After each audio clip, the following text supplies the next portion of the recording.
oduu ammee kan guyyaa har'aan tanaa eegalleeti jiran gaxa murchaatti nufaana turte taasisaa isiniin jenna. Firdi Maarshaal Biraanuu Juulaan galaana diimaa galoo kan nyoomaa takka nu hin hafne jechuudhaan dubbatanii jirani.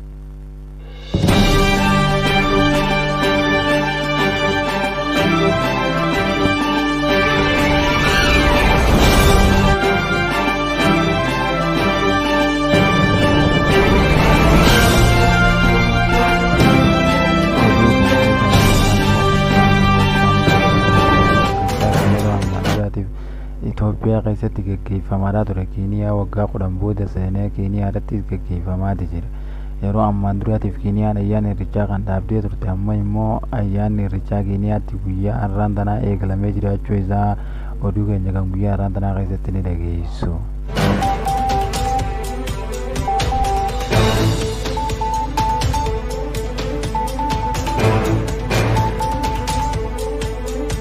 Oduu kun kan gara biyya alaatiin Jarmanitti namni lama immoo otoo paarkii tokko keessa waa daawwachaadhaa jiranii goda hambaa seenanii osoo daawwachuudhaatti jiranii dhaaba ajaa'ibsiisoo takka immoo meetii guddaa birrii biliyoona 100 takkatti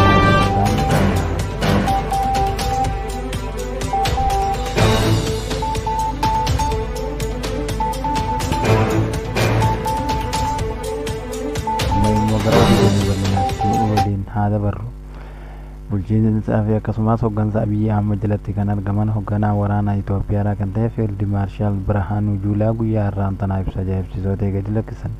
Ibsa isaanii kanaanis immoo Itoophiyaan ulaa galaanaa argachuudhaaf tattaaffii cimaa godhaadhaati jirti jechuun dubbatan.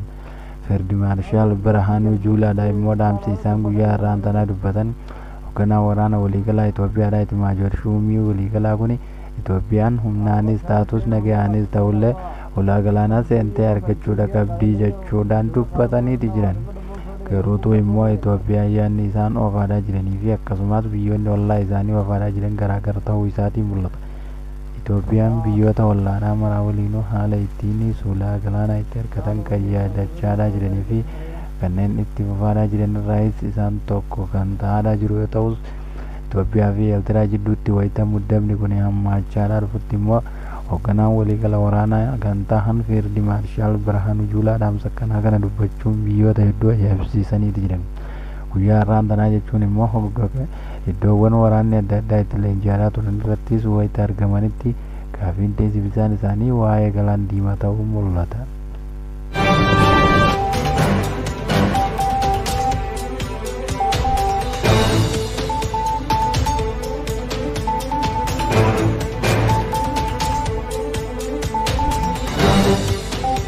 Ayyaanni irrichaa waggaa 10 duraatiifis Keeniyaatti kabajamee ture booda erga gaafa saniitiif dhaabbateef immoo yeroo ammaan tanaatiifis immoo garuutu bara 2026tti itti deebifamee immoo Finfinnee irraa eegaluudhaan ayyaanni irrichaa Itoophiyaa guutuu ergaaniif ayyaaneffatamee biyyoota alaa biraattis erga ayyaaneffameef ollaa Itoophiyaa Keeniyaa seenuudhaan guyyaa har'aan tanaa paarkii Hurruudhaatti gaggeeffamaa oole. Ayyaanni kun immoo paarkii Hurruu jedhamu kanatti kan har'aan tana gaggeeffame irratti qondaalonni biyyattiitii fi akkasumas hooggantoonni garaagaraa irratti argamuudhaan ayyaana irrichaa irrattis gaggeeffamaati jira.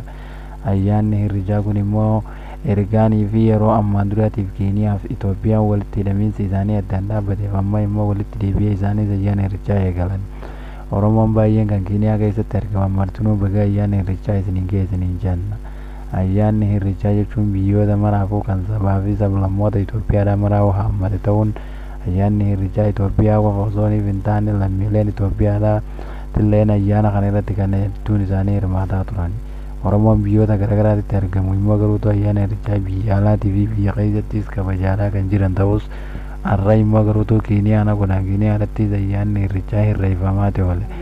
Ayyaanni kun immoo garuutu waggaa 10 boodaaf kan deebi'ee ammaan tana irreeffamaati jiru jechuudhaan Keeniyaadhatti taatee ajaa'ibsiisaa ta'een beekama.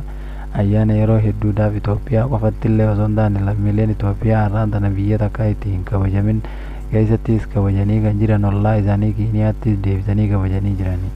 Biyyoota tokko tokko qofatti kan hin kabajamin ta'uu isaatiif beekama.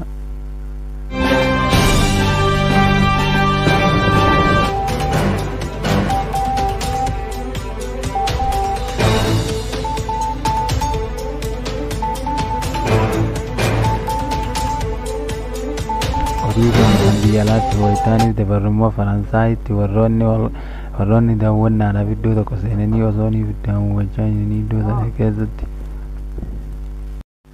osooniif immoo holqa kana keessa daawwannaa gaggeessaadhaa jiranitti immoo meetii ajaa'ibaa kana achi keessaa kan yeroo hedduuf turetti sekondii 4 qofatti fuudhuudhaan achi keessaa hatanii baafachuu isaanii bulchiinsi magaalattiidhaa beeksiseeti jira. Faransaayitti immoo hanniti akkanaa kun kan takkaa hin mul'atin irraa fi sarraas mul'atee jira jedhan. Iddoo magaalaa qarqaraatitti magaalaa Leefer kan jedhamu qarqaratti namoonni kunneen namni tokko immoo wayita inni dirree xiyyaaraa seenee biyya irraa baafachuuf deemutti meetii hate kanaa waliinis qabameeti jira jedhan. Namni kun immoo garuutuu meetiin achi keessaa hatame kun birrii 1,100,200 kan baasu yooniif ta'u. Kanaanis immoo hanna isaan geggeessan kana irratti immoo bulchiinsi magaalaadhaa jecha namni hin eegaminiin isaanitti achi keessaa hatamte kun immoo garuutuu magaalaatti qeessifamuu fi tuffatamuu isaatti agarsiisaa jechuudhaan dubbatan. Eeyyamaya magaalaatiif akkasumas elmayni iddoowwan tuuriizimii garaagaraa Faransaay akkaaniif eeyyamaya hin qabne jechuun mul'isan. Namoonni wanta kana hatan immoo haala nama waa daawwatu fakkaachuudhaan sekondii 4 qofatti meetii birrii miliyoona 120 doolaara biliyoona 120 baasu kan achi keessaa hatuudhaan baafatan kun immoo biyyoota idil addunyaa irratti ijoo miidiyaadhaa ta'uudhaan daawwatamaadhaa kan jiran ta'an. Garuutuu namoonni kun hanga ammaan tanaatiif qabamanii to'annoo seeraa jala ergaaniif oolan boodaas yaadni kun immoo biyyattiidhaa fi hundaafis furmaata illee ni ta'a jechuudhaan yaadaa jedha. Magaalaan eeyyamaya akkaaniif hin qabnee fi akkaaniif wanni takkallee namni eegaa hin jirree fi poolisiin biyyattii tarkaanfii fudhachaa hin jirre mul'isa jechuun bulchiinsi magaalaadhaa qeeqa guddaa mul'isaniiti jiran.